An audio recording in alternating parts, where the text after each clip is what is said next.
When I was training the Red Dog Mine fire rescue crew to respond to mass casualty incidents, three Nova Scotia responders were contracted to travel to this remote Arctic site and give a presentation on this incident. And even though my 3 day session was completed, I stayed over to hear these Canadians. Yeah, this is recounted in detail in my book Fire and Ice, available at Amazon.com. On September 2nd, 1998, the McDonnell Douglas jumbo jet SwissAir 111 with 229 people aboard spiraled down out of the sky at between 450 and 650 miles per hour and hit the Atlantic Ocean 6 miles off the shore from Peggy's Cove, Nova Scotia, and sank in 180 feet of water.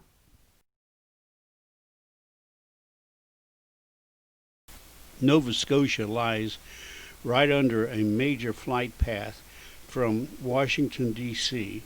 to Europe, and 1,200 flights a day pass overhead. What can be learned from Peggy's Cove, population 60, and Nova Scotia, an area the size of West Virginia and home of 900,000 people, can be very enlightening. Now, even though much of the official action and focus of the local response centered around Halifax, capital of the province, and Shearwater, the military base, Peggy's Cove was the least able to cope with these problems. What they did not see was the closing of the fishing industry in that part of the ocean. The impact of shutting down the primary industry for cities and towns would need to be addressed. There would be no livelihood for fishermen, for cannery workers, truckers, longshoremen. Hell, everybody gets hit in a circumstance like this. The influx of people to this rough and nearly roadless rock outcropping had to be dealt with.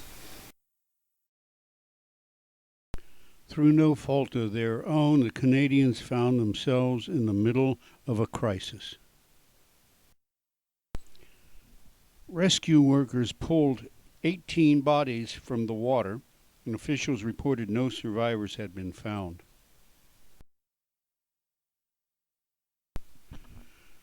On day one, these agencies were mobilized, still not sure what would be expected of them.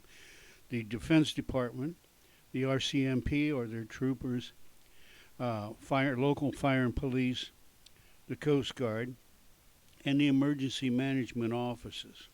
Now, we all remember that before the wide acceptance of the Incident Command System, ICS, oftentimes each of these departments would provide their own logistics and resources.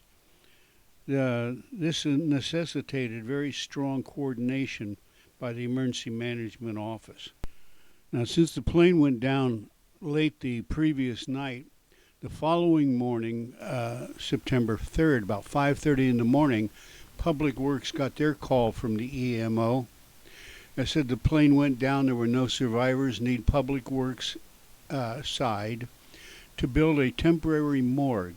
Go to Hangar B at Shearwater Air Base, find Dr. Butt, Chief Medical Examiner, and do whatever he wants. The medical examiner must confirm the identification of each victim to be able to issue a death certificate. The plane's manifest will not do. Also assembling were people from the Red Cross, the communications people, the RCMP, which was spearheading the recovery operations, harbor control, a press room, ground search crews, Nova Scotia Power Corporation, and maritime telephone systems, remembering that ground forces often can't speak to equipment on maritime frequencies. Route 33 was a coastal road and was a 2-lane highway to the site. There was limited parking, limited landing sites for boats, and logistical control for water and food was a nightmare. Intruders or non-responders at first found it easy to bluff their way past the local designated guards. After the military guards were in place, their strictness maintained a much tighter security. Meanwhile, back at the EMO, it was still a nightmare for at least the public works side of things. Other than some cell phones and a laptop, they had no plans and procedures for dealing with anything like this.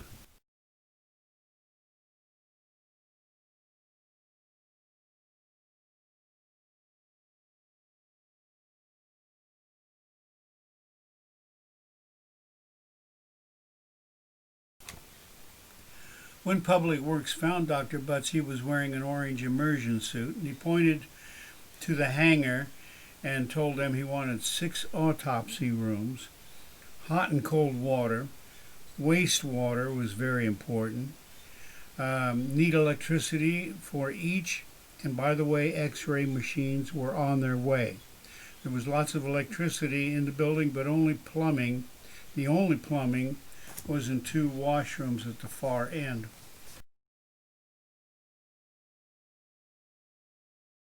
While the command center was beginning to gather people together, trying to develop some plans and get ready for this operation, firefighters and nurses were already being transported out to sea by rescue ships, which were working hand in glove with the fishing fleet, scouring the area for debris. And officials were concerned about the rain beginning to fall as Hurricane Danielle approached the coast, expected to reach there by next morning.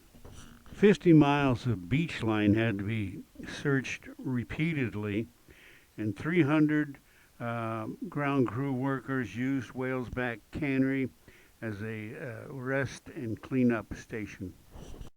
Their EOC was called the Emergency Measures Organization. Its function was to draw people and resources together to implement procedures during the crisis. Their EMO has few physical resources of its own. It's primarily a planning organization which calls on people like Public Works.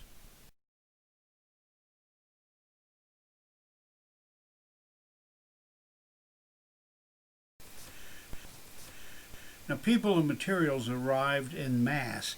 Tradesmen dropped occupational lines. Electricians grabbed hammers. Military doctors carried plywood.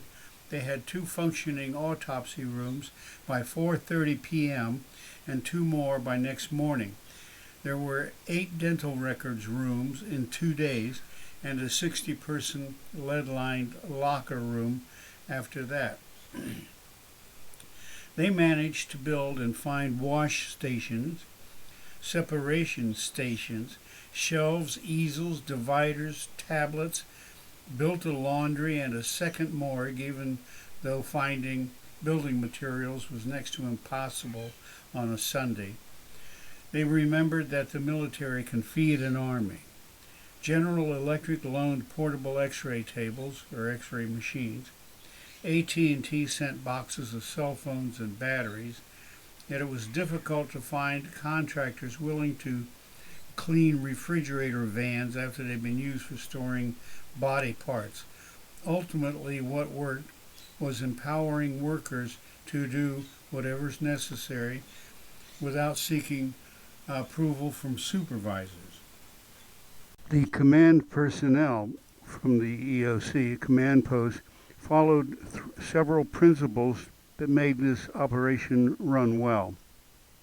They empowered workers to do what's necessary without seeking approvals. They asked for updates to be sent department-wide. The minister waited 2 weeks before physically visiting the morgue, and the deputy minister waited about a month. The premier called upon all of Nova Scotia, to help in any way they could to maintain a reputation as a friendly and helpful people.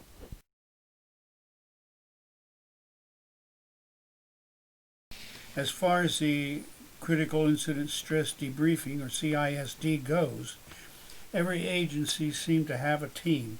There were almost too many, and they did not coordinate with one another. It's the same situation that followed the Sioux City Air crash. There was no place a responder could go or a relative could go for privacy without well-meaning psychologists or clergymen stopping to talk. Seemingly odd things would have bad impacts on workers. One person, upon entering an unlit freezer van or of tagged body parts, another person hit bottom when he saw a computer image of the plane's passenger seating plan. Those who coped the best were the ones who focused on the nuts and bolts of their jobs. The medical examiner read passages from a children's book on death. When an all-hands emergency occurs, responders' regular work piles up during their absence. They feel useful, making a difference. Adrenaline is their primary nourishment, but when it's over, there is a letdown. In preparation for the arrival of family members, drivers were selected and briefed about mannerisms and decorum when picking up these people from the airport. They were to drive these people to a spot overlooking the ocean if they wished. The privacy tent was waiting. Small tables and chairs were put in hotel rooms because it was depressing for relatives to be in a room with no place to sit except the edge of a bed. People need to sit around a table and face one another. Even the smallest hotel room was outfitted. The airline company generally plans to handle this. Some of the lessons learned were, when you have resources and know how to contact them, you can compensate for a lack of planning. Teams must be empowered.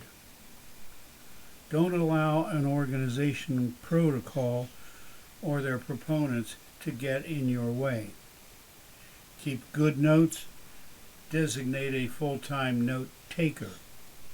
Cell phone batteries do go dead. Know how to contact local contractors and suppliers on holidays and weekends. Learn from Nova Scotia. Develop truly comprehensive plans ahead of time. Now here's what it took. 2,000 sheets of plywood, 90,000 feet of 2x4s, 30,000 feet of wire, 5,000 feet of piping, several tons of fasteners, bolts, clamps, connectors, pumps, tanks, furnaces, fans, ductwork, not to mention all the tools used, and most important, 25 to 30 talented and committed and inventive tradespeople willing to work 24 hours a day, 7 days a week for as long as it takes. Remember that buildings, equipment, and facilities will expand rapidly into space available. In this case, 2 airplane hangars and half of the airbase tarmac.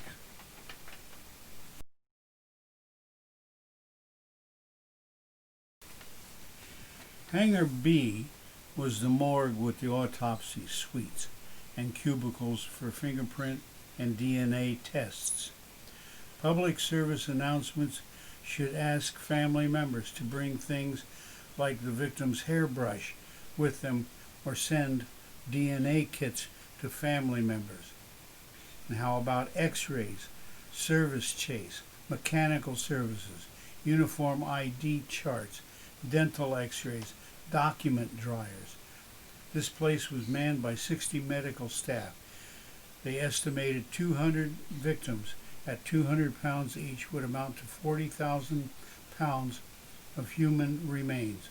Wastewater had to be disposed of, and plans for how to handle and dispose of fluids from body bags. The analysis of body parts was complicated by other debris. Tiny steel pellets were found in many body parts because of 2,300 pounds of tips for ballpoint pens had been in the cargo hold. Also sticking to body parts were some 5,000 pounds of female receptacles for car cigarette lighters and particles from frozen pizza.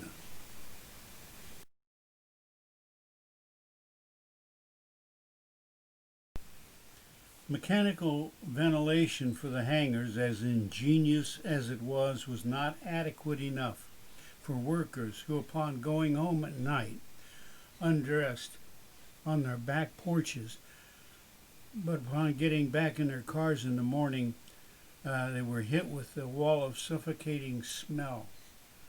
Dental x-ray machines were run off of diesel generators outside.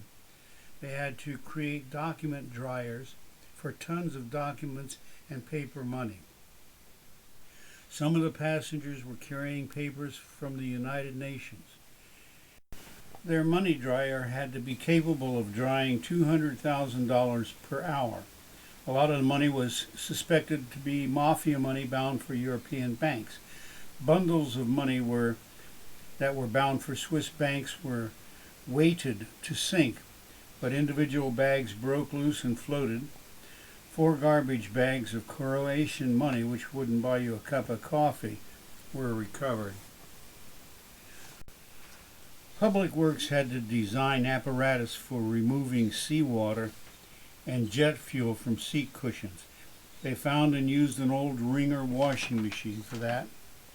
They used shop vacs for removing seawater and contaminated fluids from body bags.